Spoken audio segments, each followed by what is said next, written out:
രാജീവ് ചന്ദ്രശേഖർ ജയിക്കാനുള്ള സാധ്യത. പിന്നെ ജനങ്ങളുടെ മനസ്സ് എന്താണെന്ന് പറയാൻ പറ്റില്ലല്ലോ. മൊത്തത്തിൽ ഉള്ളത് വെച്ച് നോക്കുമ്പോൾ BJP സാധ്യത ഉണ്ടോ? BJP സാധ്യത ഉണ്ട്. ഈ ശിവൻകുട്ടി ഇത്രയും നിന്നിട്ട് എന്തെങ്കിലും ഒരു വികസന കാര്യങ്ങളോ അങ്ങനെ എന്തെങ്കിലും കൊണ്ടുവന്നു? അങ്ങനെയൊന്നും ചെയ്തിട്ടൊന്നുമില്ല. വിദ്യാഭ്യാസ മന്ത്രി ആ ഒരു സ്ഥാനത്തിരിക്കാൻ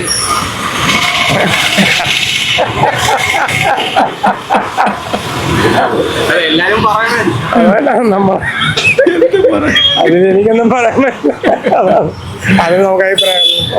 അതായത് വിദ്യാഭ്യാസ മന്ത്രി ആ സ്ഥാനത്തിരിക്കാൻ യോഗ്യനാണോ എന്ന് ചോദിക്കുമ്പോൾ സാധാരണ ജനം പൊട്ടിച്ചിരിക്കുകയാണ്. അവരുടെ വിവശതയാണ്. അതിനെക്കുറിച്ച് എനിക്കൊന്നും പറയാനില്ല എന്ന്. കാരണം പറഞ്ഞാൽ അന്തം കമ്മികൾ അവൻ്റെ കുലം മുടിക്കും എന്നുള്ളത് വേറൊരു കാര്യം.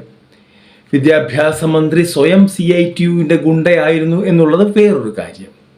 അപ്പോൾ അതുകൊണ്ട് നമ്മളങ്ങ് സഹിക്കുക. ഇനി ഏതാനും ദിവസങ്ങൾ മാത്രമല്ലേ ഉള്ളൂ. സഹിക്കുക.